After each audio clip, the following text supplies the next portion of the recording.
माताएं और भाषाएं शामियानों से नहीं, बेटे बेटियों से बड़ी होती हैं।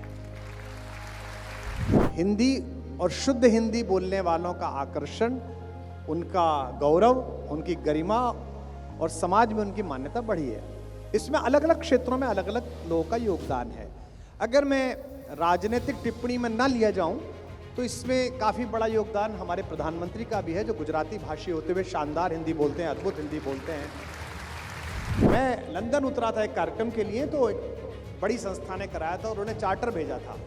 तो चार्टर की अलग लाइन लगती है, विशेष लाइन लगती है। तो वहाँ जो लड़की बैठी थी वो 23-24 साल की होगी। वर्चस्ववादी अहंकार को चुनौती देनी है इस हॉल में बैठे हुए एक एक व्यक्ति को, बाहर निकलकर अपने संस्थानों में।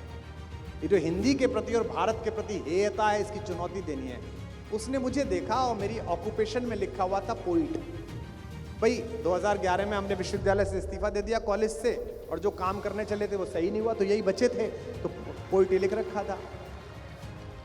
तो मैंने लिखा था पोइट, कुर्ता पजामा। तो उसने मुझे देखा, वेल पोइट फ्रॉम इंडिया। मैंने कहा यस।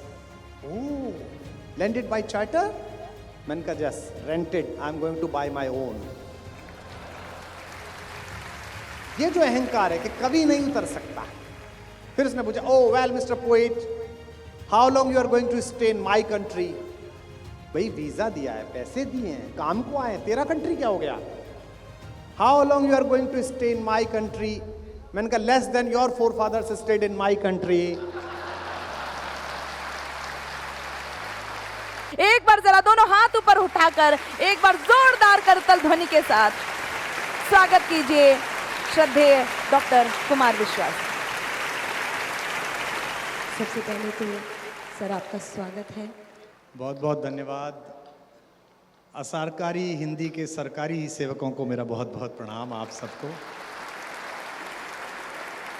ये संवाद का सत्र है सर, और आपसे पहला प्रश्न जो मन में कौतूहल उत्पन्न कर रहा है, किसी भी सरकारी पुरस्कारों की सूची में कभी किसी ने आपका नाम नहीं देखा है, कोई सरकारी पुरस्कार अब तक आपको नहीं मिला है, विश्व हिंदी सम्मेलन में आप कभी नहीं गए हैं, किसी भी सरकारी कार्यक्रम में आपको नहीं देखा गया है। आज इस सरकारी कार्यक्रम में आप आए हैं, अब तक क्यों नहीं रहे और आज क्यों हैं, दोनों का।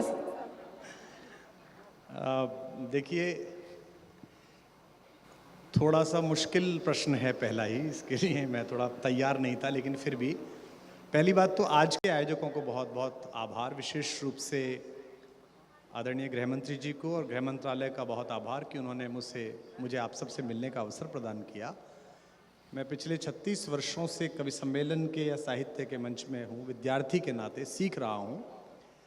सरकारी कार्यक्रमों में ना जाने के पीछे कोई विशेष दुराग्रह नहीं था, लेकिन एक कवि की जो वाचा है, जो कवि की अभिव्यक्ति है, उसमें जितनी सीमाएं होनी चाहिए उसके बोल देने की, कह देने की, सरकारी आयोजनों में कई बार उनकी मर्यादा रेखा निश्चित होती है। ऐसे में जाकर अपने यजमान को, अपने आयोजक को भी संकट में डालना और स्वयं भी संकट में पड़ना, दोनों ही काम अच्छे नहीं हैं। और ऐसा नहीं है मैं पहले सरकारी कार्यक्रम में नहीं गया, मैं गया हूँ। मुझे आज भी याद है कि 2006 के आसपास देश का जो सबसे बड़ा कवि सम्मेलन होता है, तथाकथित रूप से लाल किले का कवि सम्मेलन, उसमें मैं एक बार आमंत्रित करा गया था और स्मृति शेष स्वर्गीय बाल कवि बैरागी जी के अनुमोदन पर मुझे बुलाया गया था। तो मैं चला गया। उसमें तत्कालीन मुख्यमंत्री मुख्य अतिथि थी, दिवंगत हो गई, बहुत ही अच्छी नेता आदरणीय शीला जी। तो मैंने मंच से यही कहा था कि प्रथम और आखिरी बार आप सबको प्रणाम करता हूँ, क्योंकि उसकी जो पत्र जाता है, निमंत्रण पत्र कवियों का, उसमें लिखा रहता है कि आप अपनी कविता में किसी तात्कालिक विषय पर टिप्पणी नहीं करेंगे, किसी राजनीतिक विचार पर टिप्पणी नहीं करेंगे, किसी राजनीतिक दल के नेतृत्व पर कोई टिप्पणी नहीं करेंगे, कोई कठोर बात नहीं कहेंगे।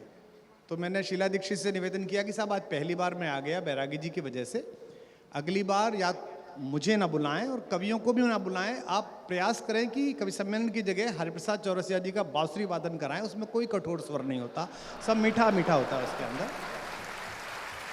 तो इसलिए एक बार तब गया था, फिर उन आयोजकों को पता चल गया कि ये व्यक्ति बुलाने लायक नहीं है, तो फिर मैं शांत हो गया। हो सकता है आज के बाद इन्हें भी पता चले, इसके लिए सर, एक गंभीर बात। 14 सितंबर को हम हिंदी दिवस मनाते हैं।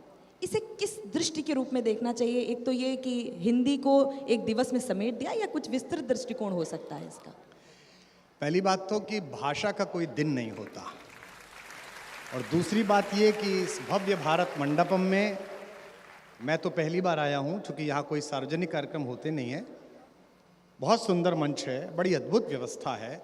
भारत भर में हिंदी का दिन रात मान रखने वाले सपूत और बेटियां यहाँ इकट्ठे हुए हैं, सामने इकट्ठे हुए, जिनका सम्मान हुआ, जिनकी वजह से संस्थानों में इस भाषा का गौरव शेष है।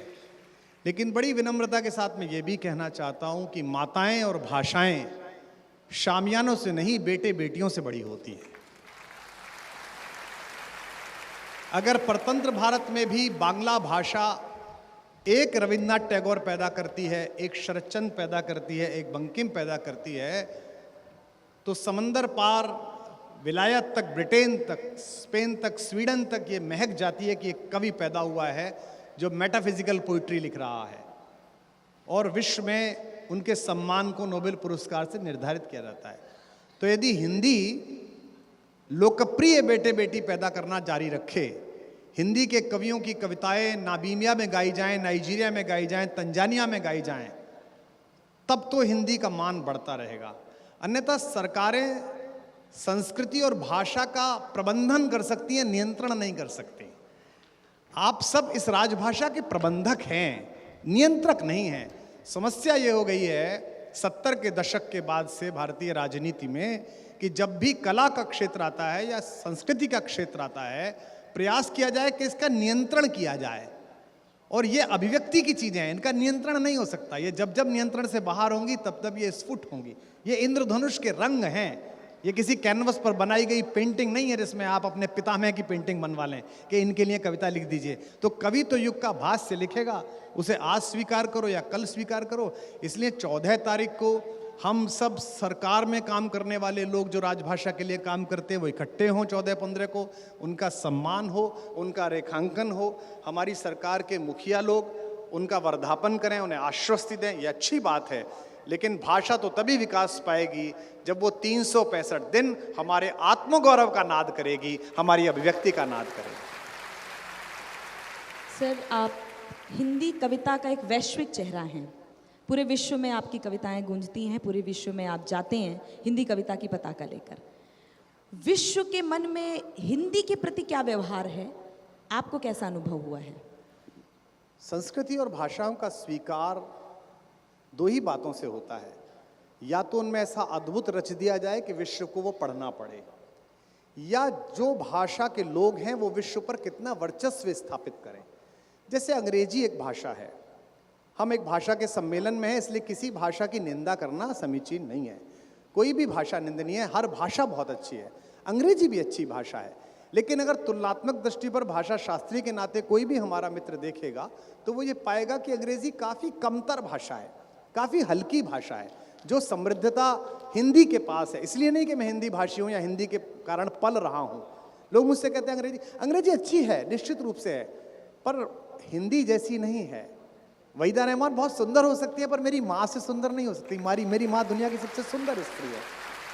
तो या तो भाषा ऐसा लेखन पैदा करे कि विश्व को उसे पढ़ना पड़े, या भाषा के लोग वर्चस्व स्थापित करें।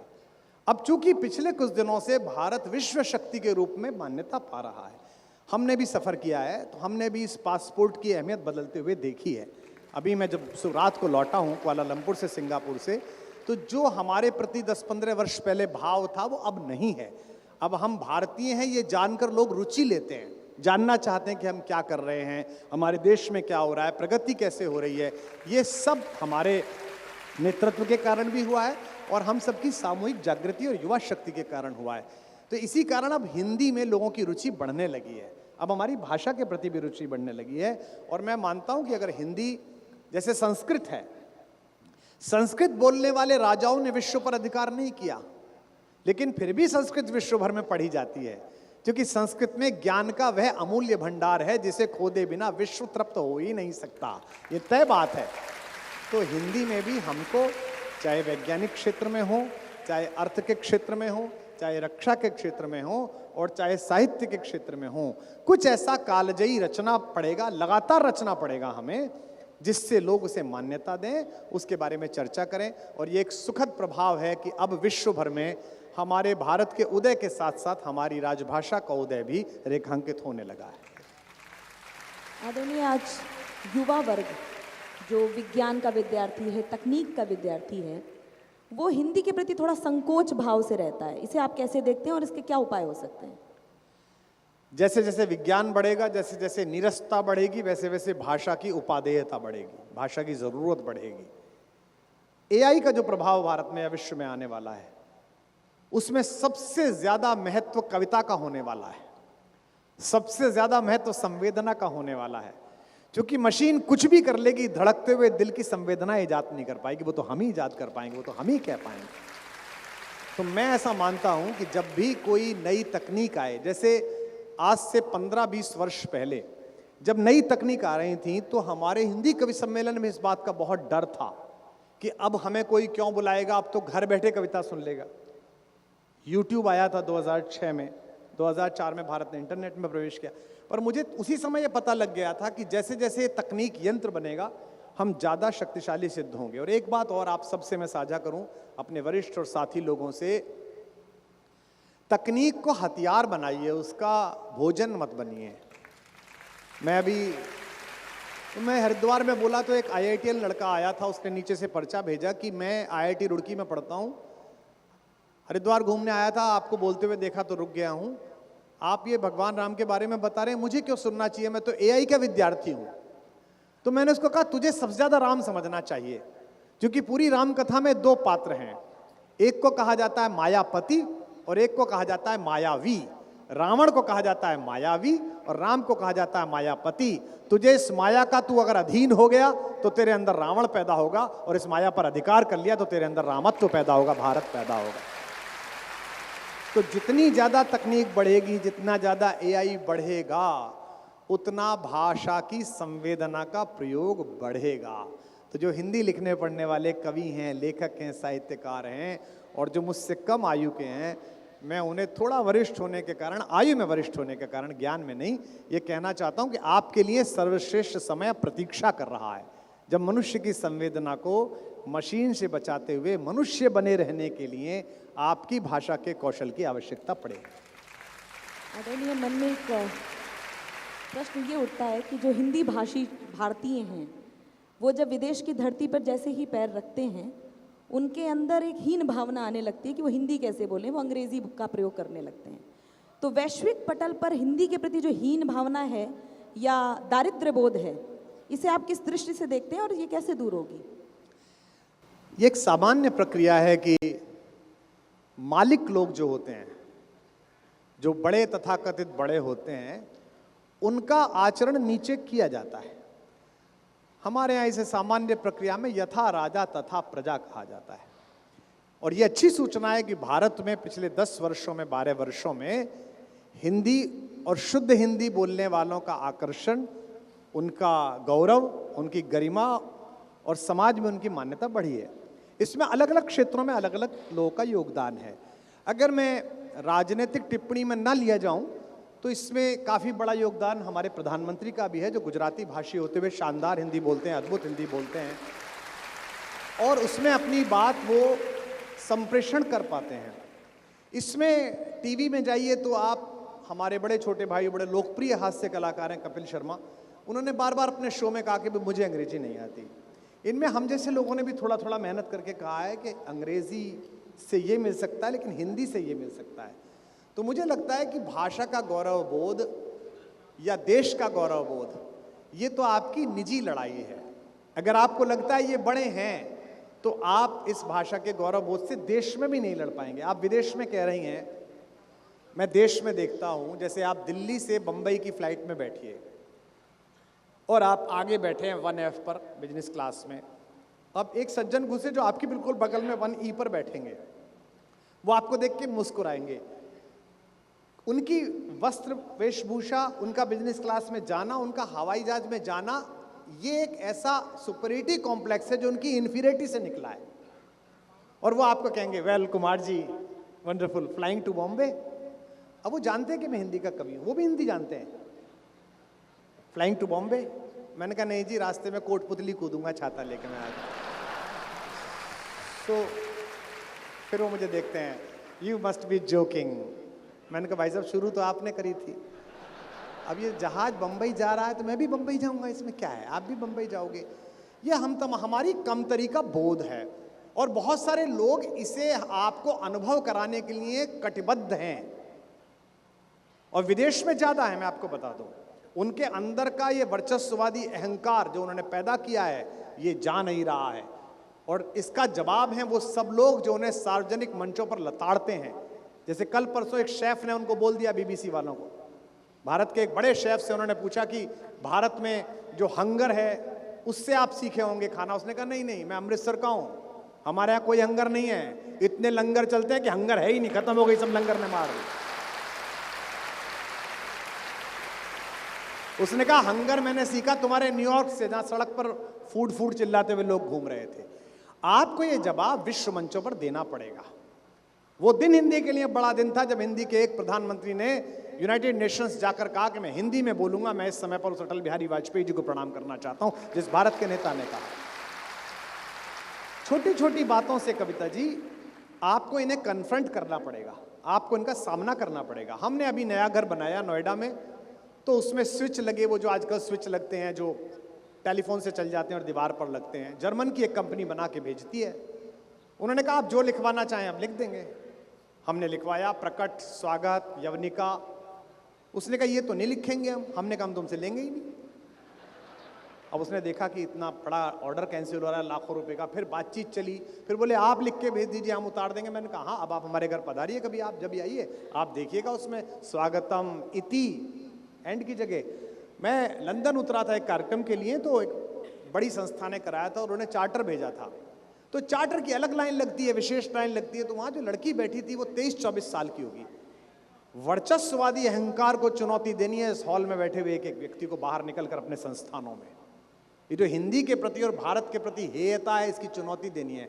उसने मुझे देखा और मेरी ऑक्यूपेशन में लिखा हुआ था पोइट। भाई 2011 में हमने विश्वविद्यालय से इस्तीफा दे दिया, कॉलेज से, और जो काम करने चले थे वो सही नहीं हुआ, तो यही बचे थे, तो पोइट ही लिख रखा था। तो मैंने लिखा था पोइट, कुर्ता पजामा। तो उसने मुझे देखा, वेल पोइट फ्रॉम इंडिया। मैंने कहा yes. Oh, landed by charter. मैंने कहा yes, rented, I am going to buy my own. ये जो अहंकार है कि कभी नहीं उतर सकता। फिर उसने पूछा, oh well mister poet, how long you are going to stay in my country. भाई वीजा दिया है, पैसे दिए हैं, काम को आए, तेरा कंट्री क्या हो गया। How long you are going to stay in my country. मैंने कहा less than your forefathers stayed in my country.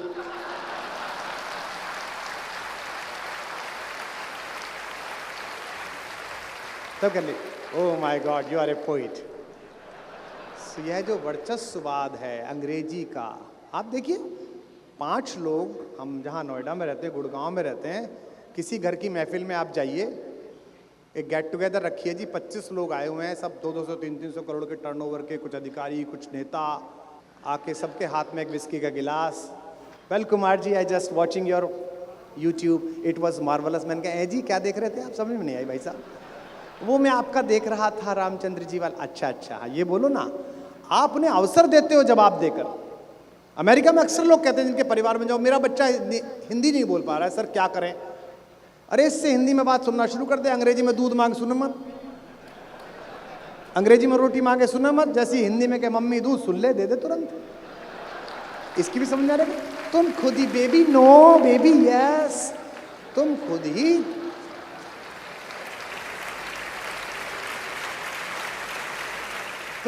ही गुलाम हो चुके हो अपनी बुद्धि से। यार गर्व करो किस देश में पैदा हुए हो, गर्व करो जिस भाषा में पैदा हुए हो, जो भगवान ने बोली है।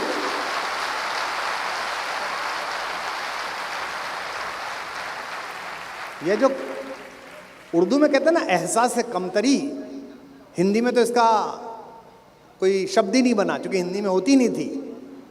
अंग्रेजी वालों की होती होगी या उर्दू वालों की होती होगी भाई, हमारे नहीं हुई थी। ये आपने अपने मन में धारण कर लिया है। जितने लोग यहाँ बैठे हैं राजभाषा की सेवा करने वाले, मैं आशा करता हूँ कि आप करते होंगे।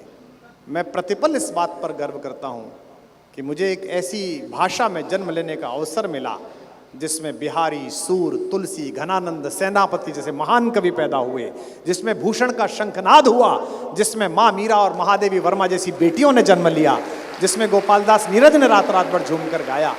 मेरे पास जन्म से लेकर मृत्यु तक की कविता है। मेरे कवि संसार के पास बच्चे की किलकारी का सूरदास का रुदन आनंद भी है, जसोदा हरिपाल ने झुलावे हलरावे मलरावे जोई सोई कछु गावे। और मेरे पास महाकवि नीरज जी का मृत्यु गीत भी है। तो ऐसा किन भाषाओं में मिलता है, ऐसा किन भाषाओं में संबंधों की गूढ़ता के संबोधन मिलते हैं। भाभी ढूंढ लीजिए अंग्रेजी में, daughter in law, sister in law, ऐसा लगता है जैसे जमानत करा के ला रहे हो। इन लॉ हमारे यहाँ कितना सुंदर शब्द है, भाभी, भौजाई। न कमरा जान पाता है, न अंगनाई समझती है, कहाँ देवर का दिल अटका है, भौजाई समझती है। अद्भुत भाषा है। अब इतनी सुंदर भाषा पर भी किसी को अंदर से ग्लानिबोध आता हो तो उसका उपचार तो अगले जन्म में ईश्वर ही करेगा। आदरणीय, आप हिंदी कविता के माध्यम से, कवि सम्मेलन के माध्यम से युवाओं में बहुत लोकप्रिय हैं, लेकिन अचानक आप अपने अपने राम, अपने अपने श्याम के माध्यम से आप क्या चाहते हैं? आप आध्यात्मिक प्रसार कर रहे हैं या इसमें हिंदी का भी कुछ हित है? भाषा हो या कोई विषय हो, प्रत्येक विषय का प्रकर्ष आध्यात्म ही होता है। और जो लोग कहते हैं कि आप राम पर क्यों बोलने लगे, राम पर बोलने का तो काम ही कवियों का था। सबसे पहले ये कथा, ये कहानी आदि कवि वाल्मीकि जी के श्रीमुख से निकली, जो कवि थे। उसके बाद इसने लोक ख्याति पाई विश्व के महानतम कवि महात्मा तुलसीदास जी के माध्यम से। इसके बाद इसको लोक ख्याति मिली राष्ट्रभाषा के प्रथम कवि राष्ट्रकवि मैथिली शरण गुप्त के माध्यम से। इसीलिए राम की कहानी पर तो अधिकार ही कवियों का है, या वो कहानी इतनी सरस है कि उसे जो गा दे वो कवि बन जाए। जैसा गुप्त जी ने कहा, राम तुम्हारा चरित स्वयं ही काव्य है, कोई कवि बन जाए सहज संभाव्य है। तो मैं तो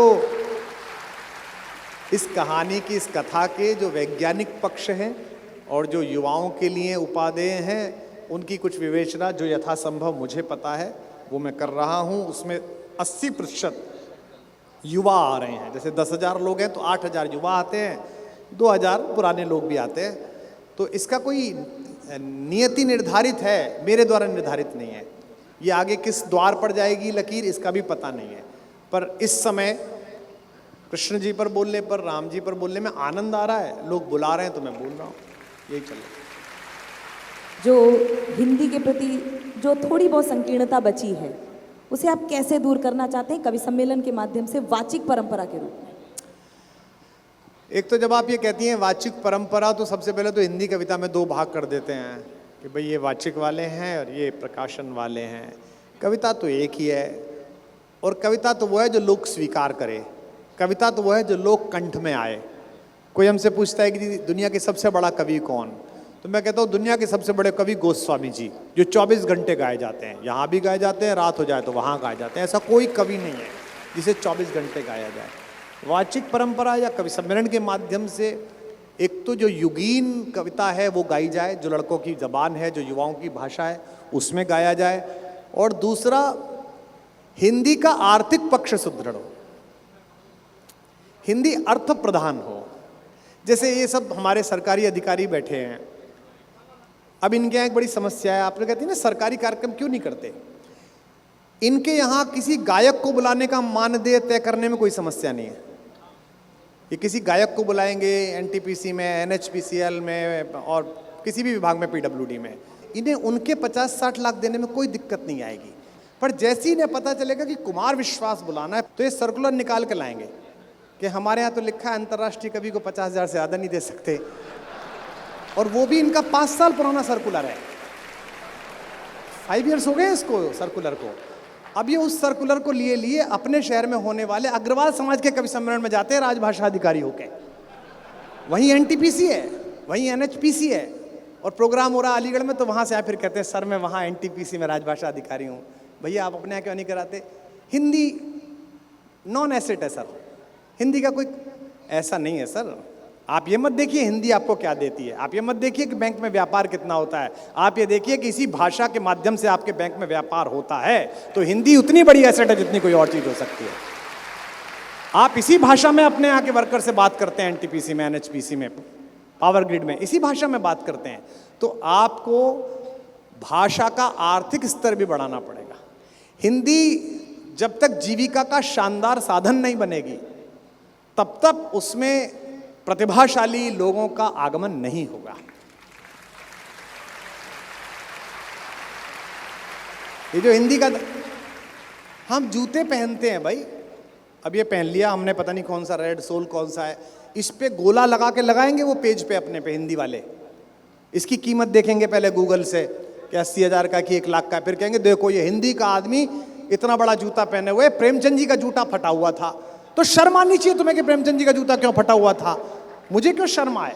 निराला भूखे मर गए थे, इसे तमगा लेके गाओ निराला। पिछले साल जनवरी में राम मंदिर के विग्रह स्थापना के समय हम थोड़े ज़्यादा व्यस्त हो गए, तो जहाँ जहाँ अपने अपने राम था, कवि सम्मेलन था, वहाँ आयोजकों ने कहा जी मेरे यहाँ भी आना जरूरी है, मेरे यहाँ भी आना जरूरी है। तो हमने चार्टर कर लिया 2 महीने के लिए कि भाई चार्टर से चले जाएंगे। आयोजक ने पैसे दिए तो कर लिया, खेत थोड़ी बेचे अपने। तो भाई साहब उस चार्टर पे गोला लगा लगा के देखो चार्टर से राम का नाम। भाई ये संविधान में कहाँ लिखा हुआ है कि हराम वाले ही चार्टर में चलेंगे, राम वाले नहीं चलेंगे? ये कहाँ लिखा हुआ है?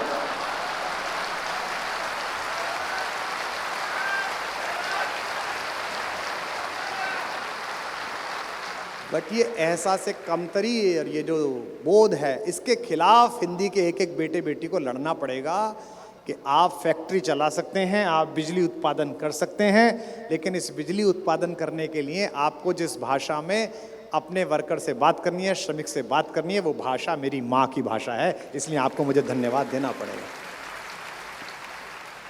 आदरणीय, प्रारंभ में आपने कहा कि कविता तो एक ही है, लेकिन मन में बार बार प्रश्न कौंधता है कि वाचिक परंपरा या कवि सम्मेलनी या मंचीय परंपरा और हिंदी की पुस्तकीय परंपरा, उनमें अक्सर द्वंद्व देखा जाता है। इसमें नुकसान किसका है? हिंदी का?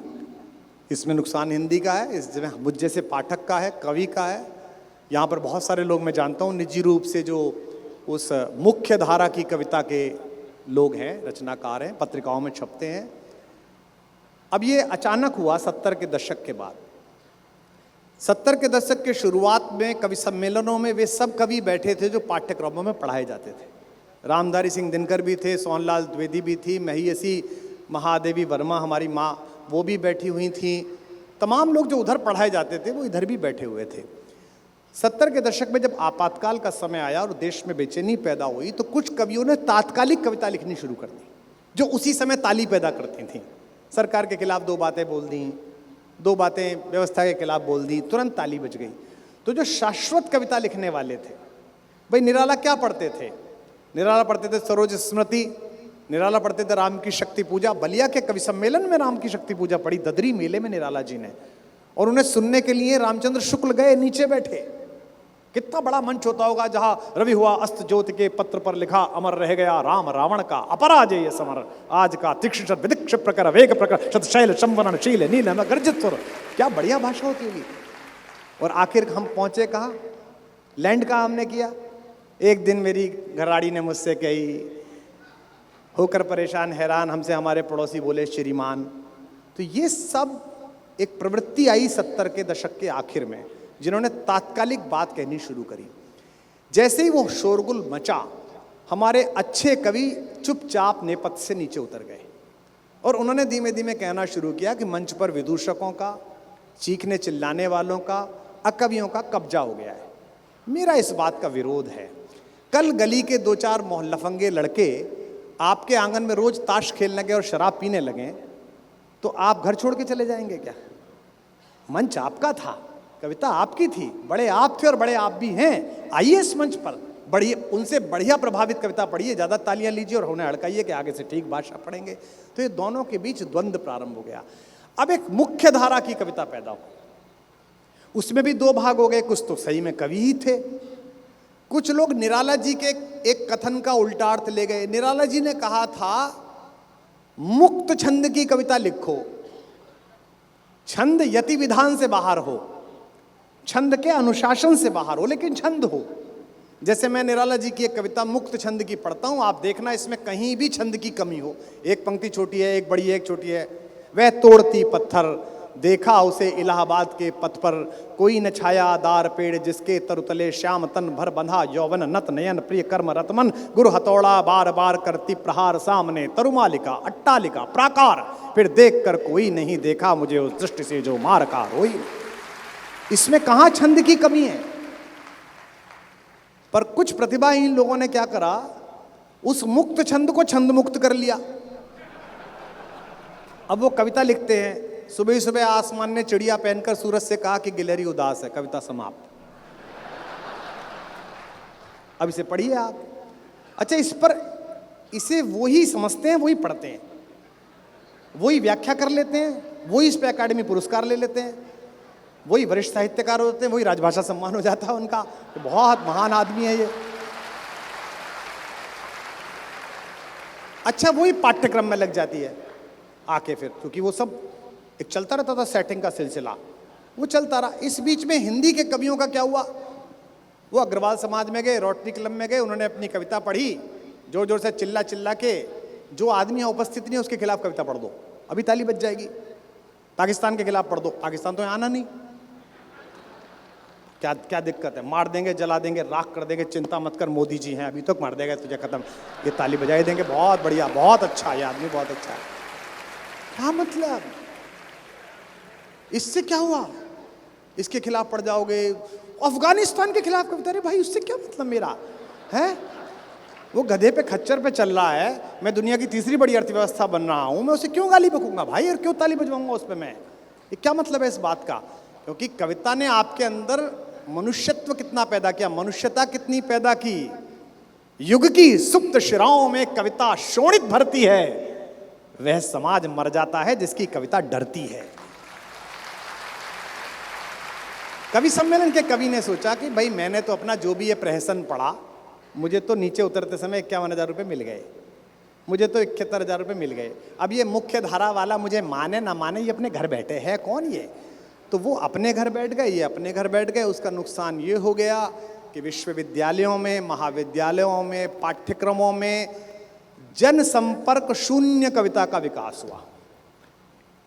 एक कविता की पंक्ति कंठ पर नहीं है।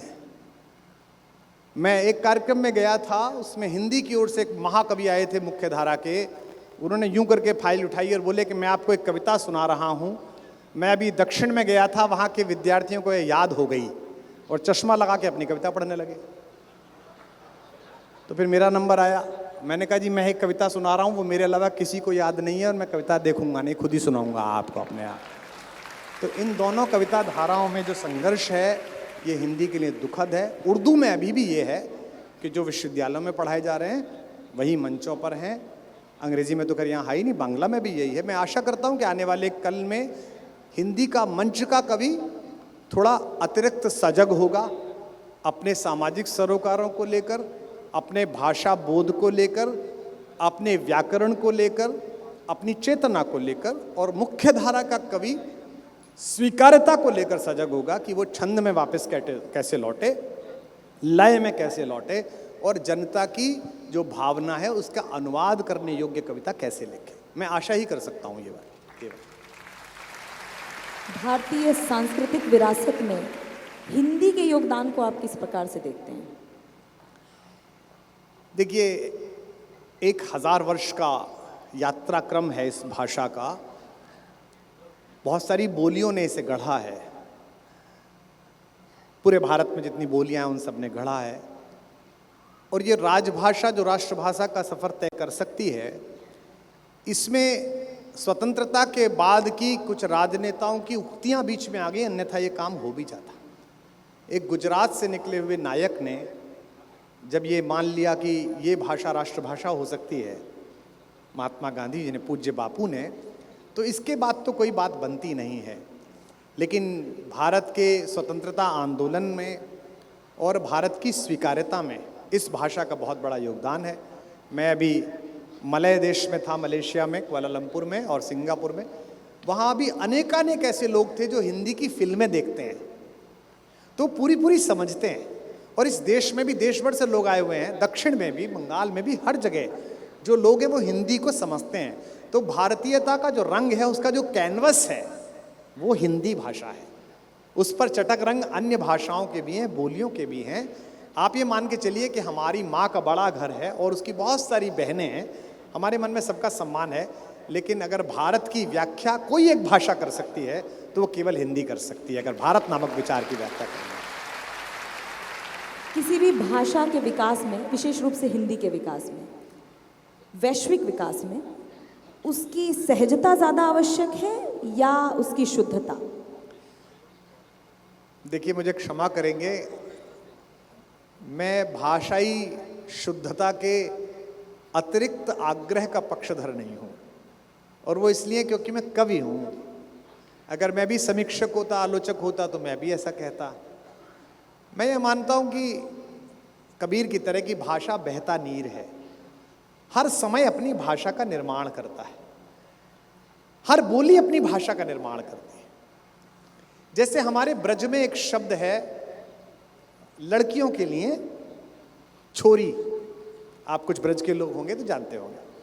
रसखान ने जब इस शब्द का प्रयोग किया तो इसकी प्रयोजनीयता को और लालित्यपूर्ण बनाने के लिए कविता में कहा, ताहे अहीर की छोहरियां छचिया भरी छाछ पे नाच नचावे। तो भाषा इतनी ही शुद्ध होनी चाहिए जितनी वो भावों की संवाहक हो और परंपराओं को ठीक रख सके। उसमें धीमे धीमे थोड़ा थोड़ा जुड़ना और घटना चलता रहता है। हम इस बात पर तो बहुत खुश होते हैं, बहुत प्रसन्न होते हैं कि ऑक्सफोर्ड डिक्शनरी जो 10 साल में एक बार दोबारा प्रकाशित होती है, उसमें इस बार भारतीय भाषाओं के 5000 शब्द आए, कि 3000 शब्द आए, कि ढाबा आया, कि धमाका आया। लेकिन हम अपनी भाषा में ज़रा सा भी हेर फेर हो तो हम उद्विग्न हो जाते हैं। ये ठीक नहीं है। शब्द बाहर से आ सकता है, लेकिन व्याकरण और संवेदना भाषा के बरतने की वैसी है। तो शुद्धता का तो मैं बहुत पक्षधर नहीं हूँ। वैश्विक विस्तार में तो मैं यही कहता हूँ कि वर्चस्व और भाव दो चीज़ें हैं। हमारे जीते जी भारत अगर विश्व में नंबर 1 शक्ति बन गया तो विश्व के सारे देशों को हिंदी सीखनी पड़ेगी, निश्चित बात। एक अंतिम प्रश्न आपसे करना चाहती हूँ। जैसा कि आपने कहा कि बापू का सपना इसे राष्ट्रभाषा बनाने का रहा है, तो हिंदी राजभाषा से राष्ट्रभाषा तक की यात्रा तय करे, इसके लिए आप क्या प्रयास कर रहे हैं और सरकार का क्या प्रयास होना चाहिए? मैंने बड़ी विनम्रता से पहले ही कहा था कि सरकार की भाषाओं से, सरकार के प्रयासों से राजभाषा का, संस्कृत का या संस्कृति का कोई बहुत अधिक काम हो संभव नहीं होता है। ये समूहों के शक्तिशाली होने से होता है। जैसे विभाजन के बाद एक भाषा भारत में, पूरे भारत में गई, उससे पहले वो अपने प्रांत में रहती थी, पंजाबी। उससे पहले वो केवल पंजाब में थी। लेकिन विभाजन की विभीषिका के बाद पंजाब के यशस्वी बेटे पूरे भारत में गए। सरदार लोग गए, सिख लोग गए, पंजाबी लोग गए। वो अपने साथ अपनी भाषा भी लेके गए और भोजन भी लेके गए, जो परंपरा का था। धीमे धीमे समय की उस विभीषिका से उन्होंने मुक्ति पाई, संघर्ष किया, ईमानदारी से मेहनत की, गांव ज्वार में अपनी प्रतिष्ठा बनाई। इतनी प्रतिष्ठा बनाई कि छोटे छोटे कस्बों में ठीक सामान मिलेगा और ईमानदार सामान मिलेगा, इसके लिए सरदार जी की दुकान ढूंढी जाती थी। मुझे मेरे कस्बे की याद है कि भाई अगर अच्छा सामान लेना है सरदार जी की दुकान पर चले जाओ। यानी कि एक ईमानदार मेहनती कौम आगे बढ़ी।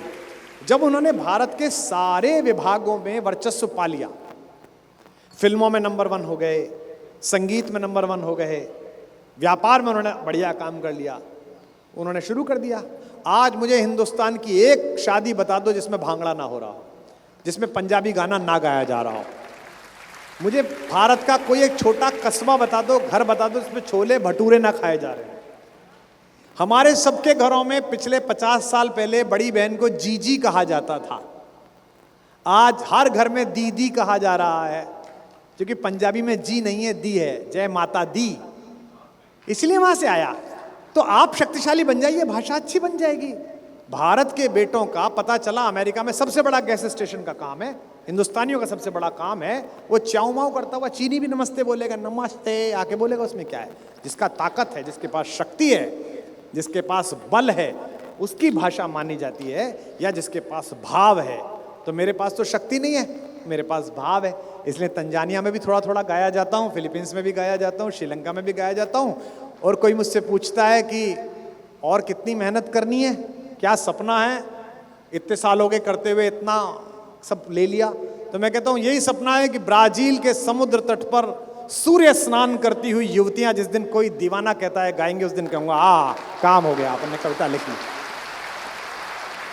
आदरणीय इन करतल ध्वनि से ये संपूर्ण समूह के अभीष्ट का पता चल रहा है।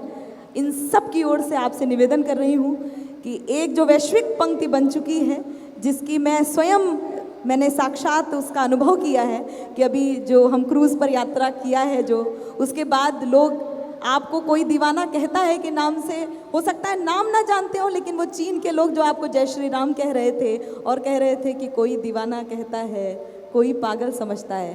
तो यदि जनता अपनी करतल ध्वनि से निवेदन करे तो मैं भी आपसे निवेदन करूंगी कि कुछ पंक्तियां, क्योंकि ये अखिल भारतीय राजभाषा सम्मेलन है जिसकी पताका को दिग्गंत तक आप लेकर गए हैं और उसकी पहचान में ये पंक्तियां उस नींव में हैं, तो इसलिए मैं आपसे निवेदन करूंगी, आपका जो मन हो, लेकिन वो पंक्तियां तो आपसे निवेदन करती हूँ। एक बार आपकी जोरदार तालियां।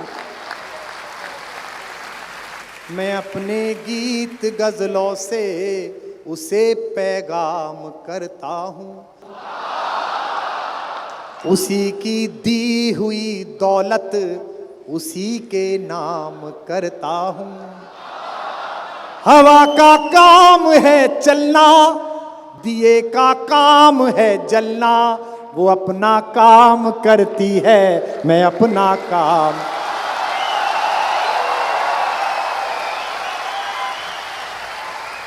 वो अपना काम करती है, मैं अपना काम करता हूँ। 4 पंक्तियां और सुनाता हूँ कि किसी के दिल की मायूसी जहां से हो के गुजरी है, हमारी सारी चालाकी वहीं पर खो के गुजरी है। तुम्हारी और मेरी रात में बस फर्क इतना है, सरकारी और असरकारी, तुम्हारी और मेरी रात में बस फर्क इतना है, तुम्हारी सो के गुजरी है, हमारी रो के गुजरी।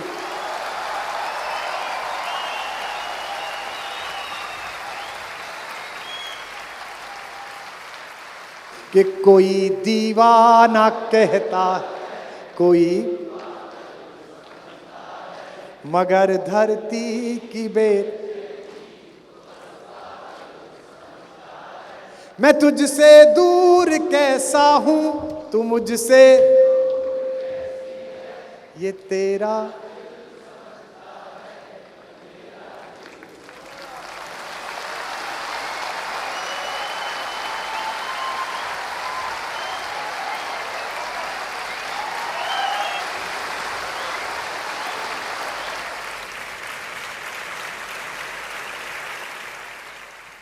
जीवन भर कर्ण ने इस बात का संकल्प लिया कि एक दिन अर्जुन को मारना है। जीवन भर यही सोचा। अफगानिस्तान की टीम ने पाकिस्तान को हराया वर्ल्ड कप में, हमें ऐसे प्रसन्नता हुई जैसे हम वर्ल्ड कप जीत गए हों। क्यों हुई? क्योंकि पाकिस्तान अहंकारी देश है, वो अफगानिस्तान को अपमानित करता रहता है। एक छोटे से साधनहीन देश के बच्चों ने भारतीय खिलाड़ियों से प्रेरणा ली, कोचिंग ली और अपने गुरुओं के देश में अपने शत्रु को अपमानित करके हराया। इस बात की प्रसन्नता पूरे देश ने मनाई।